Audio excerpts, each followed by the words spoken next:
You're tuned into the Spot Up Pod, the official podcast of the Spot Up Shot newsletter. I'm your host, Paul Garcia.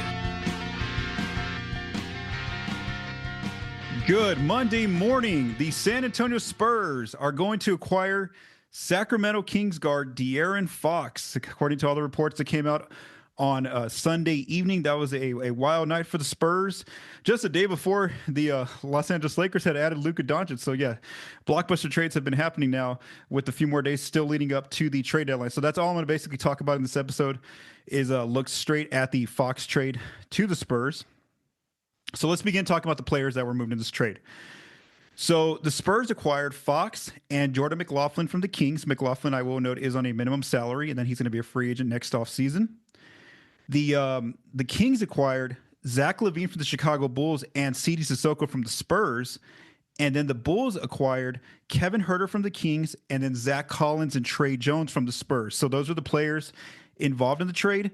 As far as the picks, the Spurs are sending 3 first-round picks and 2 seconds to the Kings, plus 1 first to the Bulls. So on paper, yes, it looks like the Spurs, moved 4 picks total to both teams and 2 second-round picks. But there, you got to really look at the context in terms of, are those picks going to convey? And most likely, for as I'm going to talk about here, they're probably not in terms of first-round pick territory. So the Bulls did get back their own 2025 first-round pick from the Spurs, and that pick was protected by Chicago.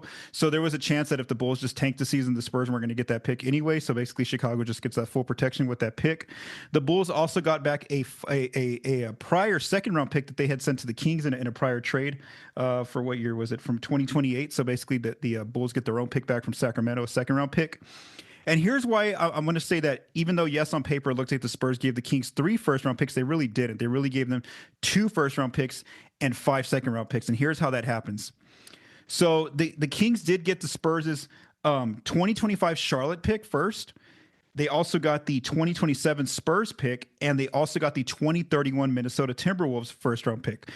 However, when we go back to that Charlotte pick, that's important because that pick is protected 1 through 14 this season, and we obviously know Charlotte's one of the tanking teams. They're actually going to probably be a top 5 lottery team. So the Kings are not going to get that first round pick in 2025 from the Hornets. What's going to happen with that pick is it's going to turn into 2 second round picks in the year 2026 and in the year 2027. So really, the Kings are getting from the Spurs in terms of first round picks, they're getting just the Spurs' 2027 first round pick, but by that time, honestly, that's going to be in the late 20s because the Spurs should be a good playoff team by then. So it's not really going to be, like the Spurs are missing out too much on that pick. And they're going to get the 2031 Wolves pick. Now that one could be interesting because, who knows what's going to happen with the Wolves 7 years from now? What if they're tanking and they're doing a rebuilding situation? That could be a valuable pick, but you never know. And honestly, that's probably the most valuable asset that the Kings are getting out of this deal from the Spurs' side is that 2031 pick. And then, like I said, so basically when we talk about the volume of picks, it's really just 2 firsts for the Kings and 5 seconds that they're getting for Fox. And then of course the Spurs basically just sent Chicago back their own pick, and that pick too was like I said, it was protected by the Bulls had they tanked this season. So again, as far as the pick haul, it wasn't too bad. The Spurs still have a lot of future assets available in picks. They're going to have 6 of their own 7 picks, according to Bobby Marks. 6 of their own 7 first-round picks in the next 7 years, according to Bobby Marks. They still get the Atlanta Hawks' 2025 for unprotected first-round pick this season, plus the 2027 pick from the Hawks. So yes, even though San Antonio lost one of their own picks, they're going to still get the Hawks' pick in 2027. And who knows what's going on with the Hawks in a few years? I mean, maybe they're struggling and tanking, and then the Spurs get a really good pick at that time. The Spurs also still have multiple swaps coming up in upcoming drafts. They have a swap with the Hawks. They have a swap with the Celtics, the Mavericks, I was about to say the Minnesota Vikings, the Minnesota Timberwolves, and the Sacramento Kings. So yeah, they still have a plenty of future assets to make more trades, whether that's this deadline or in future summers. Because there's, even though they're adding Fox, it's going to be great, but they're still this roster still needs some work down the road to really get themselves into like that title contention kind of territory. So that's good to see that they have a plethora of picks to make upcoming moves. Now, for the Spurs, like I mentioned, I mean, this was a big win for them, adding De'Aaron Fox without having to give up these players. I mean, just going into looking at these trade negotiations, I know the word got out that the Kings wanted Stephon Castle out of the Spurs players. The Spurs did not have to give up Castle. They didn't even have to give up Devin Vassell. They didn't have to give up Keldon Johnson or Jeremy Sohan. So they kept a lot of their young core players, the Spurs, on the roster. Again, all they had to do was give up Zach Collins, Trey Jones, and CD Sissoko in terms of players that got moved. And honestly, the fact that they were able to move Collins' contract to the Bulls and really only had to give away one first-round pick, because I thought that would have been a big issue for them, was trying to move Collins' contract because he's going to end up earning $18 million next season. He obviously hasn't been meeting the expectations of his contract. So again, this was a very good trade for the Spurs. Basically, when you think about it, they got De'Aaron Fox for 2 firsts and 5 seconds. I mean, and they would take that, pretty much any day of the week. So as far as winning the trade, I think the Spurs did get a great haul for Fox, and you could just tell based on the Kings's comments and also some of their media that were covering them, they got blown out on Sunday or Saturday in OKC, and just the mood was really bad with the team. They kind of just like knew something was about to happen. Even the players were saying that the trade, all these rumors were becoming distracting for them. So basically, you could tell that maybe the Kings wanted to wait this out, but basically they still had to go through an entire season if they were going to try to hold on to Fox till the summer, and it just wasn't going right. And so they obviously pivoted to just creating this deal now, going to a place where Fox wanted to go. I am interested to see in the coming days, as we get more reporting about this situation, if Fox's agency or Fox's agent started to put more pressure on other teams of like not trading for him or sending their best packages, basically saying, he's only going to re-sign with San Antonio. So basically, if that message got stronger in these last few days, maybe that's a good reason why the Kings had to settle for this package and basically only deal with dealing with the Spurs here.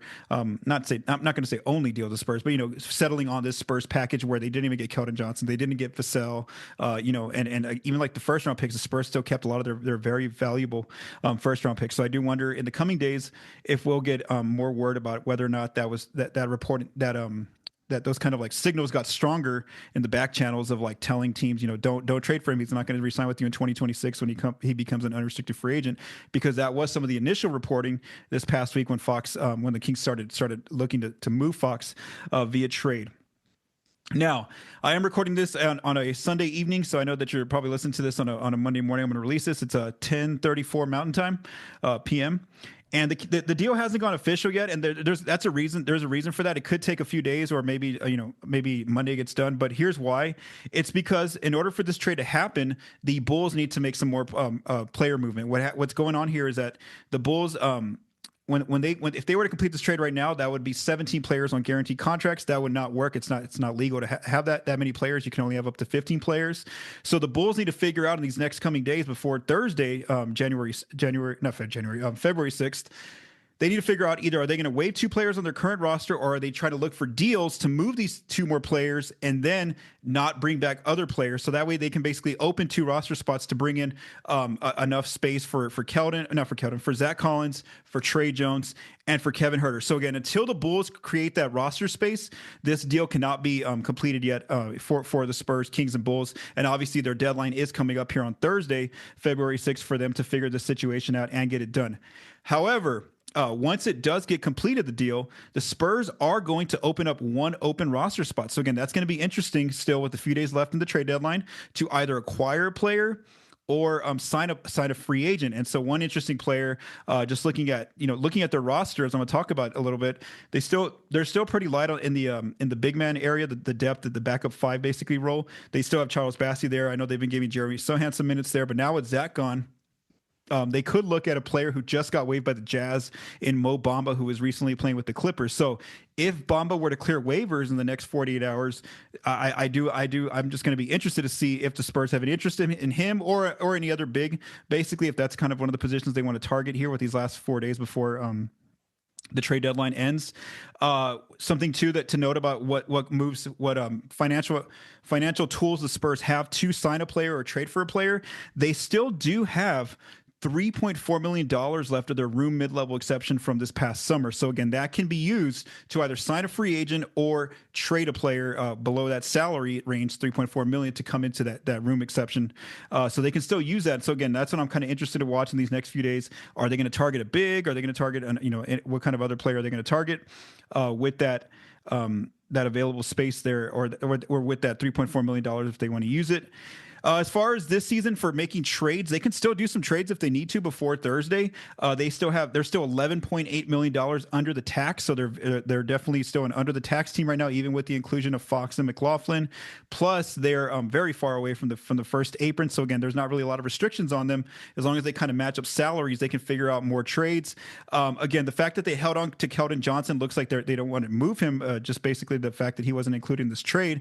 But again, his contract is still one of the more movable contracts that teams, there was some reporting this past week that teams were looking at Keldon in terms of being in terms of having to get moved in a multi-team trade for Fox. So again, maybe that's out there, and Keldon has been playing really good basketball in these last two games that the Spurs have played in. But again, Keldon's contract, as far as trade wise, Keldon probably has the biggest contract that can kind of bring in some players. But again, right now, based on the Spurs not putting him in this deal, I do think that they want to hold on to him. Also, it'll be interesting to see if, as I'm going to talk about here in the offseason, what their kind of financial picture looks like.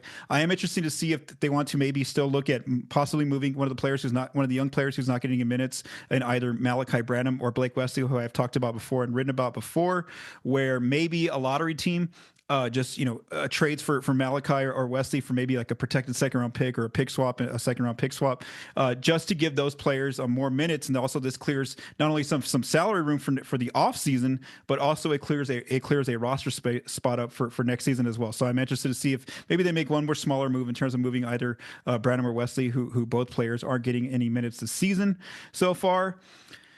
Just looking at the roster right now, again, I'm not sure if they're going to still do some other deals. There's still like three or 4 days left to create that. But just looking at some early lineup ideas I have right now, just kind of looking at this roster, what it looks like right now, I could see different starting lineups. Maybe a group of like De'Aaron Fox, Chris Paul, Vassell, Harrison Barnes, and Wemby. So right there you have Fox right there with Paul playing alongside. I could see a group where now Chris Paul goes to the bench, and the Spurs start with like De'Aaron Fox, Stephon Castle, Devin Vassell, Harrison Barnes, and Wemby.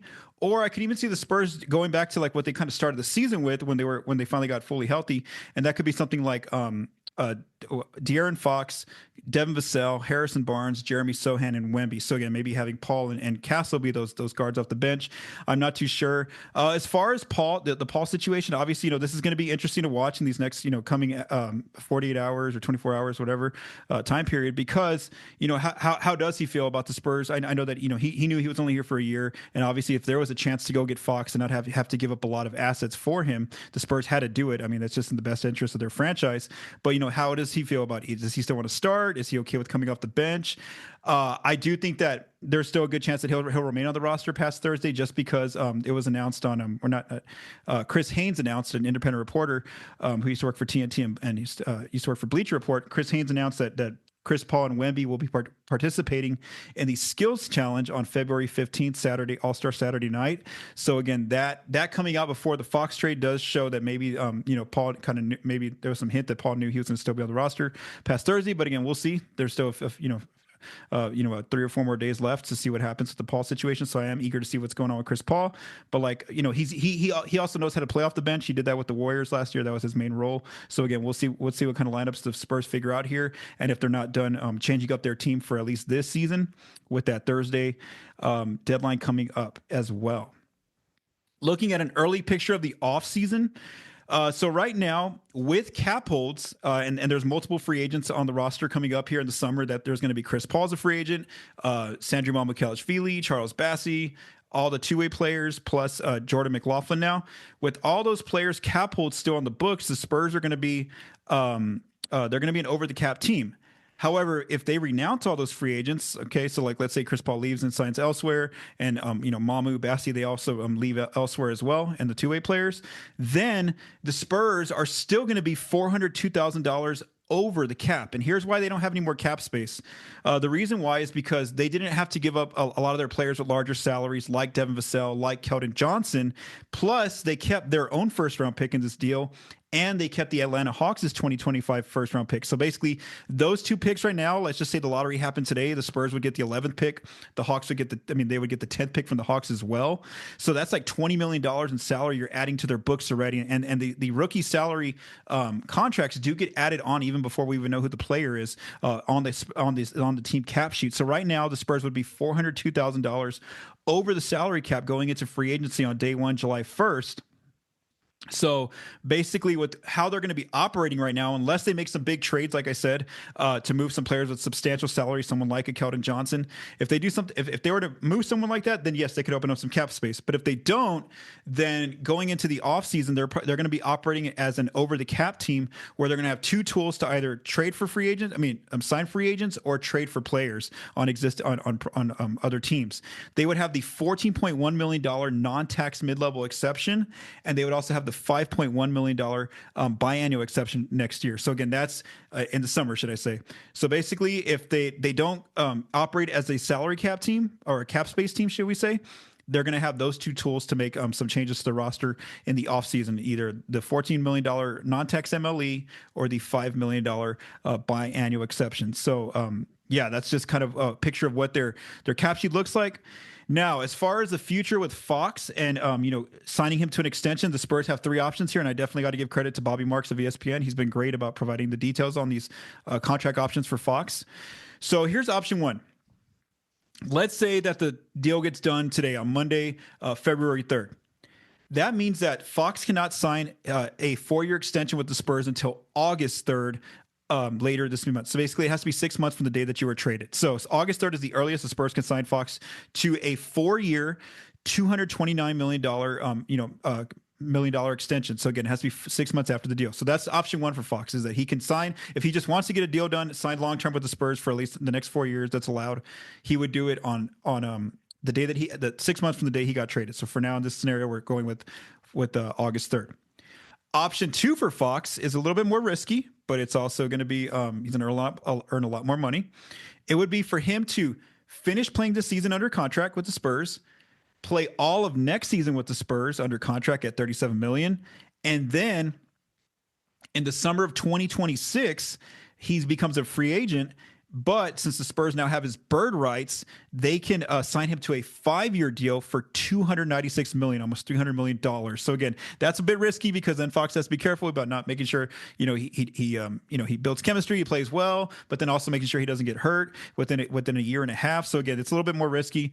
So I think probably option one looks a little bit safer for him. Then there's option three that Bobby Marks mentioned. Now this one would take some maneuvering by the Spurs' front office to get some cap space, and here's what I mean. Let's say that this summer the Spurs move some players or a player and open up at least $9 million in cap space. If they're able to do that, then we're using that fake date here of August 3rd, whatever 6 months is from the trade deadline or from the day that he was traded. So let's say August 3rd rolls around. What the Spurs can do now is what we call renegotiate and extend Fox's contract, plus sign his he can still sign his 4-year deal. So here's how that would work. Next season, Fox is going to make $37 million. If the Spurs can open up around $9 million in cap space this summer, then they can now boost his salary in that renegotiation from $37 million up to $46 million, which is his max as a veteran with 7 and 9 years of experience. That's the most money he can make. It's 30% of the salary cap. So again, he can go from $37 million to $46 million. So that's if the Spurs can create some cap space for him, at least $9 million. Then on top of that, he can still sign his 4-year, $229 million extension. So basically, this is the Spurs giving him a pay raise next season, and then he's still going to get that long-term commitment with them for 4 more years.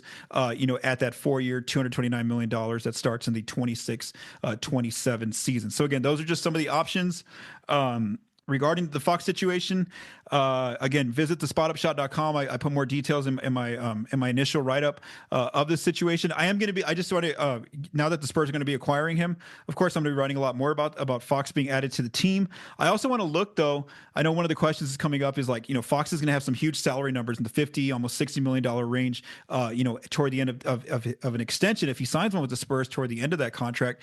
And so I am going to look at, what does the Spurs' cap sheet look like, years from now, like 4 years from now? And, how what would they look like not only with Fox on a max, but then also having Wemby on a max? Because like Victor is going to be coming up for a super max here pretty soon because he's probably going to make All NBA this season. And then if he does it again next season or, wins Defensive Player of the Year, he basically has to like do 2 of those awards in like 2 out of 3 years. Then he becomes eligible for a super max. So again, Wemby's salary is going to quickly jump up as well. And so I do want to see, down the road here in about 3 or 4 years, what does the Spurs' cap sheet look like? And how does that impact their flexibility for adding to the team? Because like I said, as much as they're able to keep a lot of their young players, there's some of those players still have some flaws. A lot of these guys have a difficult time shooting the ball, and so that's something they have to really look into, whether that's through trades or trying to get these players to develop and waiting it out to see if they can develop on better jump shots, or from the 3-point range, stuff like that. So again, we'll kind of see what's going on. I just wanted to put out a quick podcast this Monday morning on my initial thoughts on De'Aaron Fox being traded to the San Antonio Spurs. So again, we'll see what's going on, and of course. This is I'll just tell you all the story right now. So Sunday afternoon, I started prepping my notes for this episode because I didn't know the Fox situation was going to happen. Now, basically, I put an entire outline. I talked about the Spurs this past week. I talked about what was going on prior in the Fox negotiations between the Spurs and the Kings. I talked about I was going to look at the upcoming week for the Spurs, talking about Wemby making the All-Star team. I had the entire outline built for this episode, and then all of a sudden, I just refreshed Twitter Sunday evening, and I see that one of my former colleagues at Project Spurs, who used to work with me, Colin Reed, he was retweeting some of these Kings radio guys, radio personalities, and they were kind of just saying, they were giving some cryptic stuff out there. They were saying like, turn on your alerts, get ready, it's about to happen. And then all of a sudden, we were just waiting maybe like 15 minutes, and then boom, Shams drops the breaking news that Fox had been traded to the Spurs. So again, I basically, after that point, I scrapped the entire outline, and I obviously I wrote it up. If you want to visit the spotupshot.com, and then of course now I'm just giving my initial takeaways from the trade. So again, that's all we're going to basically focus on. We're not going to look too much about the team numbers prior, because now this is a brand new team adding a basically like a top 20, top 25 player here in De'Aaron Fox now, alongside Wemby, who's almost like a top 5, top 10 player at this point as well. So again, it's going to be a very interesting rest of the season for the Spurs.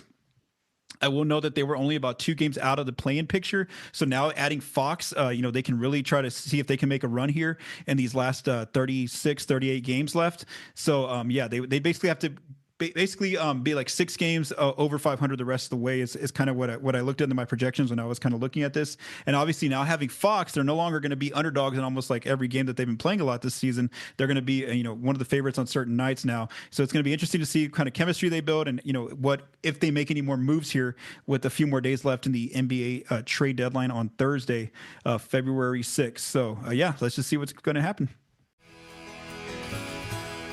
Thank you for taking the time to listen to this episode of the Spot Up Pod.